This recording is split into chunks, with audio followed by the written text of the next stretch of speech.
हमारे साथ एक खास पैनल जुड़ रहा है। हमारे साथ स्वामी वेदमूर्ति महामंडलेश्वर जी जुड़ रहे हैं। हमारे साथ उज्जवल शांडिल्य जी हैं, आप महाराज हैं, हिंदू धर्मगुरु हैं। हमारे साथ बरखा त्रेहान हैं, सामाजिक कार्यकर्ता हैं। हमारे साथ डॉक्टर चारू खन्ना हैं, आप सदस्य रह चुके हैं राष्ट्रीय महिला आयोग की। आप सबका बहुत बहुत स्वागत है। लेकिन सबसे पहले बरखा त्रेहान, मैं आपसे समझना चाहूंगा, ये जो वाइफ की डेफिनेशन अभी महाराज जी बता रहे थे, आप सहमत हैं इस बात से? देखिए, मैं तो बिल्कुल भी सहमत नहीं हूँ जो हमारे धर्मगुरु यहाँ पर कह रहे हैं, क्योंकि धर्मगुरु की जो प्राथमिकता होनी चाहिए उनकी ये होनी चाहिए कि मार्गदर्शन कैसे करेंगे, ना कि वाइफ वेस्ट पत्नी जैसे विवाद खड़े करें। समाज को जोड़ना चाहिए, बांटना नहीं चाहिए।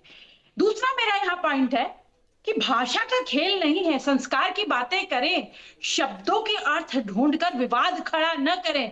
ये बिल्कुल भी सही नहीं है लाइमलाइट में आने के लिए। मैं ऑलरेडी, मुझे बहुत लोग बोल चुके हैं कि लाइमलाइट में है, लेकिन ठीक है, इन लोगों को लगता है कि बीच बीच में ऐसी ऐसी बातें कह दो कि सारी कंट्रोवर्सी खड़ी हो जाए, और उससे क्या होता है, हमारे जो संस्कार है वो मजबूत नहीं हो रहे। जो इनका काम है कि हमारे संस्कारों को मजबूत करें, एक लाइफ लीड करने के लिए जो लोग इन्हें सुन रहे हैं, जो फॉलो कर रहे हैं, वो सही लाइफ लीड करें।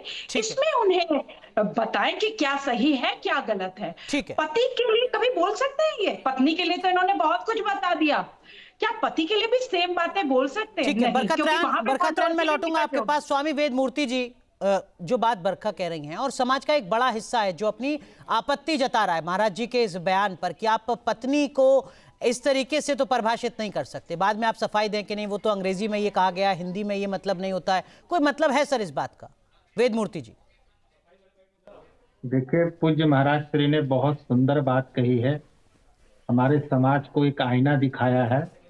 और जो आजकल अपनी पत्नी को वाइफ कह करके संबोधित करते हैं, उनके लिए उन्होंने कहा है कि वाइफ शब्द पश्चिमी सभ्यता है। ये अंग्रेजी में वाइफ कहा जाता है, क्योंकि उनके मात्र एक ही शब्द है पत्नी को कहने के लिए, वो है वाइफ। लेकिन हमारे यहाँ धर्म पत्नी कहा जाता है, वामंगी कहा जाता है, अर्धांगिनी कहा जाता है, बहुत सारे शब्द हैं, और उसके हमारे संस्कृत में उसकी व्याख्या भी है।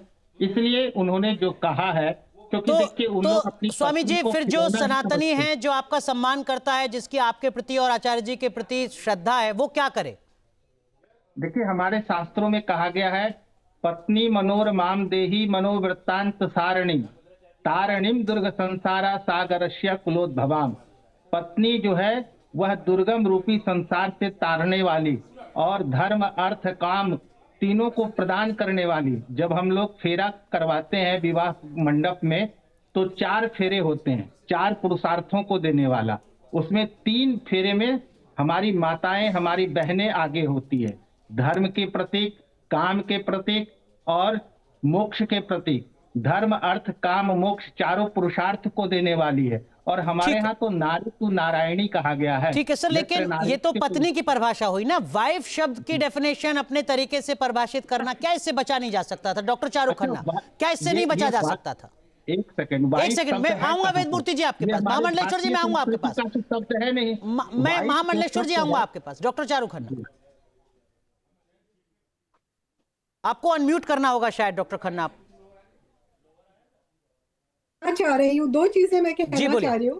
पहले तो शायद इनकी अंग्रेजी बहुत कमजोर है, क्योंकि जो वाइफ शब्द है वो एक शब्द है और उसका अर्थ पत्नी है। दूसरा, इनका शब्दकोश भी कमजोर है, क्योंकि वाइफ के अनेकों लफ्ज हैं, और इनने जो इसका अपना ही कोई परिभाषा निकाल दी WIFE करके, तो वो ही बड़ी ही गलत है, क्योंकि इसमें कहीं ना कहीं ने महिला का वस्तुकरण किया है। जो पत्नी है, धर्म पत्नी का ऑब्जेक्टिफाई किया है महिला को, पत्नी को एब्सोल्युटली ऑब्जेक्टिफाई किया है। और इनने शायद धर्म ग्रंथ ठीक से पढ़े नहीं है, क्योंकि सबसे पहले कहते हैं अर्धांगिनी, अर्धनारीश्वर।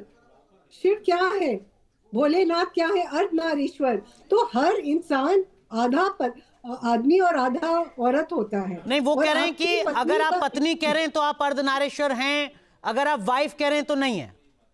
नहीं, क्योंकि उनको लफ्ज का मतलब ही नहीं पता। महामंडलेश्वर जी यही कह रहे हैं ना, उनको तो कह नहीं सकते। वाइफ का अर्थ क्या है? वाइफ जो शब्द है वो हमारी भारतीय संस्कृति का शब्द नहीं है, लेकिन आज हम सब लोग भारतीय शब्द ही नहीं है, वो भारतीय शब्द ही नहीं है। ये उन्होंने कहा है कि वाइफ ना कह करके पत्नी संबोधित करें, धर्म पत्नी संबोधित करें, अर्धांगिनी संबोधित करें, वामंगी संबोधित करें। ठेकेदार ये कब बन कौन सा गए? गलत बात है इसमें? बरखा जी कुछ कह रही हैं। पहले क्यों है? जी बरखा जी, बरखा जी कुछ कह रही हैं। बरखा जी, मैं कुछ कहना चाह रही हूँ। मैंने कहा इन्होंने ठेकेदारी ले क्यों ली है? असली मुद्दों पे बात करिए ना। ये अच्छा तो ठेकेदारी धर्म गुरु नहीं बताएंगे, धार्मिक बातें, धर्म की बातें धर्म गुरु बताएंगे तो आप बताएंगे। एक थोड़ा शब्दों का चयन सही करिए बरखा जी, थोड़ी पढ़ी लिखी महिला जैसा बात करिए। बुजुर्गों की हालत ठीक है। देखिए। अरे हमारे यहाँ अहिल्या द्रौपदी सीता तारा मंडोदरी तथा पंचम स्मरे नित्यम महापातक नाशनम। और पत्नी पहले वाइफ की पढ़िए ना तब तो। पर लेकिन वेदमूर्ति जी, आप पत्नी को मनोरंजन का टूल बताएं तो शब्दों की मर्यादा नहीं है। बरखा जी कहें कि ठेका आपको किसने दिया, तो आप करें शब्दों की मर्यादा का ध्यान रखिए। ये तो विरोधाभासी बात है। ठीक है, उज्जवल शांडिल्य जी हैं हमारे साथ। उज्जवल जी, जो बात वेदमूर्ति जी कह रहे हैं इसका मतलब ये है कि भाई देखो, पत्नी कहोगे तो सब कुछ ठीक है, वाइफ कहते ही मामला बिगड़ जाएगा। सर तो ये सलाह तो फिर भारत सरकार को और राज्य सरकारों को दी जानी चाहिए ना कि ड्राइविंग लाइसेंस में वाइफ ऑफ का कॉलम हटा दिया जाए, आधार कार्ड से वाइफ ऑफ का कॉलम हटा दिया जाए, जहां जहां वाइफ ऑफ लिखा जाता है सरकारी दस्तावेजों में, वहां पर सिर्फ पत्नी श्री लिखा जाए। उज्जवल जी, शादी भी जब होती है तब भी पहली बात यह है, ये हटा दिया जाए फिर। पहली बात यह है कि जगत गुरु जी ने ये जो बात कही है ये आज से नहीं कह रहे हैं। वर्ष 2009 से मैं 2008 से मैं उनका शिष्य हूं और 2008 से मैं जानता हूं कि उन्होंने अनेक बार ये बातें कही हैं। सोशल मीडिया का प्रभाव तो आज फैला है, पहले थोड़ी ही था। इसलिए जो उनके ऊपर ये आरोप लगा रहे हैं कि वो अपने आप को पॉपुलर करने के लिए सब कर रहे हैं, वो मूर्ख लोग हैं और ऐसी मूर्खतापूर्ण बातें कर रहे हैं। संतों का ये कार्य है, वो बोलेंगे ही। अपनी संस्कृति के बारे में संत बोलेंगे ही बोलेंगे, कोई उनको रोक नहीं सकता। भारतीय संस्कृति जो है, यहाँ पर स्त्रियों को नारी कहा जाता है, यहाँ पर उनको कहने के लिए अनेक शब्द हैं विदेशी। रही बात है कि आपने कहा कि वस्तुकरण करने के लिए, तो ये ऑब्जेक्ट स्त्रियों को भारतीय संस्कृति ने नहीं बनाया है, ऑब्जेक्ट इस्लाम और ईसाइयत ने बनाया है। जगत गुरु जी ने आज भी साफ साफ कह दिया। अरे तो क्या कोई, उज्जवल जी, कोई डिक्शनरी है क्या ऑक्सफोर्ड की जिसमें वाइफ की यही डेफिनेशन है जो महामंडलेश्वर जी बता रहे हैं? जगत गुरु जी ने कोई डिक्शनरी है क्या जिसमें वाइफ की डेफिनेशन यही है जो आप बता रहे हैं, जो जगत गुरु बता रहे हैं? मेरी बात सुनिए तो, जगत गुरु जी ने आज साफ साफ आपको कह दिया है कि भाई ईसाइयों के यहाँ स्त्री बेबी है और इस्लाम के यहाँ बीबी है, पर हमारे यहाँ देवी है। उनके यहाँ भोग की सामग्री समझी जाती है स्त्रियां, हमारे यहाँ नहीं समझी जाती है। दो महिलाएं साथ में हैं, वो सहमत नहीं है आपकी बात से। उज्जवल शांडिल्य जी, यही एक बुनियादी सवाल था। ये कौन सी डिक्शनरी है, ऑक्सफोर्ड या कोई और, जहां पर डब्लू का मतलब वंडरफुल, आई का मतलब ये? ऐसे तो कोई कहेगा पत्नी में पै का मतलब होता है पिटाई, जो पति को पीटे रोज, वहीं से पत्नी शब्द का शुरू हो रहा है। ये कैसे तय कर रहे हैं आप? एग्जैक्टली, बिल्कुल सही सवाल पूछा अनुराग जी ने। उज्जवल जी, बोलने दो ना आप। उज्जवल जी, मुझे बोलने देंगे कि कौन चिल्ला रहे हैं? बोलिए उज्जवल जी। पहली बात है कि देखिए, जब भी संत कथा करते हैं, मैं स्वयं कथावाचक हूं, मैं जब कथा करता हूं मैं स्वयं बोलता हूं मम्मी मत बोला करो, तो कल को मम्मियां खड़ी हो जाएंगी कि आपने कैसे कह दिया मम्मी मत बोलो। कई लोग कहते हैं पापा मत कहो, तो ये तो हम अपनी संस्कृति को प्रमोट कर रहे हैं। जगत गुरु जी ने अपनी संस्कृति पर लेकिन अपनी संस्कृति को प्रमोट करने का मतलब बरखत रेहान, दूसरे की संस्कृति या जो शब्द हमारे बोलचाल के हैं, रोजमर्रा के हैं, उनका अपमान तो नहीं हो सकता ना? इसके बहाने महिलाओं का अपमान तो नहीं हो सकता बरखत रेहान? उनके यहाँ स्त्रियां भोग की सामग्री है, ये सच है। कोई संस्कृति नहीं बचाने, ये झूठ बोलते हैं, सरासर झूठ बोलते हैं। ये ठेकेदार क्या बनाया? भोग का पात्र नहीं बनाया। पहले 5 पतियों को दिया, फिर उसको उठा के मेरे से पूछा सवाल। ठीक है, लेकिन बरखा चूंकि आप लगातार जो पुरुष उनके अधिकार हैं उनकी बात करती हैं, जरा एक बार दोनों महाराज जी को बताइए कि वो महिलाएं जो वाइफ नहीं लिखती हैं अपने नाम के आगे, या उनके पति उनको वाइफ नहीं बुलाते थे, वो सामाजिक और आर्थिक पृष्ठभूमि में बहुत पीछे थी, क्या वो अपने पतियों के साथ उनका व्यवहार बहुत अच्छा रहता है? क्या उनका पति कहीं नीले ड्रम में नहीं पाया जाता है? बरकत रेहान, देखिए, सबसे पहले तो मैं ये बता दूं कि संस्कृति नहीं बच रही, इस तरीके से तोड़ फोड़ हो रही है, संस्कृति नहीं बच रही है।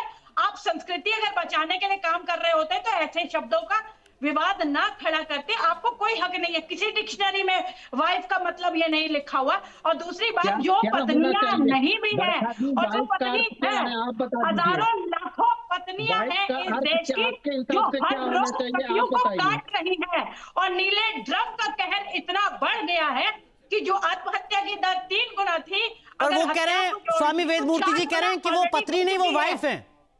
वाइफ तो का वो अर्थ सब बताइए, वाइफ वो पत्नी सब एक ही बराबर आप होती बताइए, है, ठीक है। लेकिन आपके इंस्ट्रूमेंट समझ से है क्या ये होना किसी को चाहिए कहने वाइफ का का? कोई हक नहीं है। ठीक है। किसी को आप डॉक्टर संस्कृति चारू बचाने खन्ना, के लिए डॉक्टर कोई चारू काम खन्ना, नहीं आप करता अपनी है। बात कंप्लीट आप कीजिए। उल्टा बरकत रहे तोड़ रहे प्लीज। हैं संस्कृति ठीक को। है, ठीक है, डॉक्टर चारू जो खन्ना। आपके पैनलिस्ट हैं, ना उनको धर्म की ज्ञात है, ना उनको अधिनियम की ज्ञात है। ये कह रहे हैं कि आप वाइफ का बताइए। हम कौन होते हैं? वाइफ का मतलब जो आपके अधिनियम में लिखा हुआ है, जो आपका कानून कहता है, विवाहित औरत जो दो पति और पत्नी जब महिला और पुरुष विवाह करते हैं तो वो पति पत्नी, और ये आपके विवाह कानून में है। क्या हिंदू उसी विवाह? तरह आप उसका डिफिनेशन बताइए ना। वाइफ मुझे का अर्थ क्यों आपके बताने की अनुसार जरूरत क्या है? होता है? मैं कोई ज्ञानी नहीं हूँ, ना मैं कोई शब्दकोश बना रही हूँ। जो शब्द सामने है, जो कानून कहता है, उसको ही हम वाइफ कहेंगे। हम अपने आप उलझुल, कल तो मैं पत्नी का डेफिनेशन बनाने लग जाऊंगी, पिशाचिनी, नहीं बना पातालोकिनी। सकते ना। हमारे यहाँ संस्कृत में बताया गया है पत्नी का अर्थ, नारी का अर्थ, बामंगी का अर्थ, आप वही रहिए, अर्धांगिनी फिर का अर्थ। आप वही रहिए। आप अपना सरकार प्रचार बोलिए करने सबसे का पहले। तरीका बदलिए। इतने सारे संत और अंग्रेजी धर्मगुरु बन मानसिकता गए से थोड़ा हैं बाहर कि सब चाह रहे हैं निकलिए। हमारा ठीक है, प्रचार स्वामी हो। वेदमूर्ति जी, लेकिन जो बात आप कह रहे हैं, जो मेरा सुझाव था, फिर तो वो आप केंद्र और राज्य सरकारों को बताइए ना सर, कि वो जो मैरिज सर्टिफिकेट बनते हैं उसमें वाइफ ऑफ ना लिखा जाए, जो तमाम डॉक्यूमेंट्स हैं उसमें से वाइफ ऑफ हटा दिया जाए। हम हिंदी भाषा की तरफ आगे बढ़े, तभी हमारा समाज बेहतर करेगा। हमारा देश आजाद हो चुका है, फिर हम अंग्रेजी मानसिकता के गुलामी क्यों हैं? उनके ठीक। शब्दों का हम क्यों चयन करेंगे? हम उनके शब्दों को क्यों मैं लिखेंगे? एक सवाल पूछना चाहती हूँ स्वामी जी से, ये मोबाइल का प्रयोग करती है? ठीक है, ठीक है, नहीं नहीं, एक एक करके। उज्जवल शांडिल्य, जो बात स्वामी वेदमूर्ति जी कह रहे हैं, आप भी सहमत हैं कि हमें सारे दस्तावेजों में से अंग्रेजी में लिखा हुआ वाइफ ऑफ हटा देना चाहिए? ना नाम रहेगा, ना उससे कोई बोलेगा, पत्नी होना चाहिए। अब हम हिंदी और संस्कृत की तरफ आ जाएं, अंग्रेजी छोड़कर। पहली बात है, यहाँ पर भाषा की बात है ही नहीं। इस विषय को व्यर्थ में विवादित बनाया जा रहा है। बात है अपनी संस्कृति को बनाने के लिए। बात है, देखिए एक बात समझिए, संस्कृति, ये कौन सा तरीका है संस्कृति बनाने का? क्या बोल रहे हैं? आपके पास कोई तथ्य है? इलॉजिकल बातें मत नहीं, करिए। सारे तर्क आप ही के पास हैं, सारे अधिकार आप ही के पास हैं, सारे तर्क आप ही के पास हैं। आप ही महिलाओं के अधिकार के लिए कुछ भी बोलती रहेंगी। अब प्रवचन हम करेंगे, उसका उपदेश आपसे मुझे सीखना पड़ेगा। अब हमें ज्ञान लेना पड़ेगा आपसे कि प्रवचन कैसे करना चाहिए, नहीं करना चाहिए। दूसरों को सर्टिफिकेट बांटती रहेंगी, इनको ठीक है, ठीक है, बरकत रैन, एक सेकंड प्लीज प्लीज नहीं आता है। उज्जवल शांडिल्य जी, उज्जवल शांडिल्य जी, एक सीधी सलाह मैं आपसे ले रहा हूं। मैं अपनी पत्नी को पत्नी कहूं, वाइफ कहूं? आपको क्या मतलब? आप अपनी पत्नी को कुछ भी कहिए, वो आपकी भाषा है, माध्यम तो है। आप जो लेकिन नसीहत दे रहे हैं वो किसके लिए दे रहे हैं? आप अगर जगत गुरु के साथ खड़े हैं तो किस आधार पर खड़े हैं, जरा बताइए तो। जो करना हो करिए। मैं वही तो आपसे जानना चाह रहा हूं, आप सलाह तो दीजिए। जो सनातनी है, सनातनियों को ये बात बताई जाती है कथा में कि आप वाइफ तो मैं अपने सारे डॉक्यूमेंट्स में से हटवा लूं। आप हस्बैंड कल्चर वाइफ को ऑफ एडॉप्ट ना करें, आप विदेशी कल्चर को एडॉप्ट ना करें, ये बताया जा रहा है। ठीक है, बहुत बहुत शुक्रिया, बहुत बहुत शुक्रिया। माफ कीजिए, वक्त पूरी तरीके से खत्म हो गया। बहुत बहुत शुक्रिया इस मुद्दे पर अपना अपना पक्ष रखने के लिए। जहां भक्ति है हर शब्द में, कथाओं में छुपे हैं दिव्य रहस्य और ज्योतिष देता है जीवन को दिशा। धर्म से जुड़ी हर बातों को जानने के लिए हमारे चैनल स्तुति को सब्सक्राइब करें। चैनल पर जाने के लिए इस लिंक पर क्लिक करें।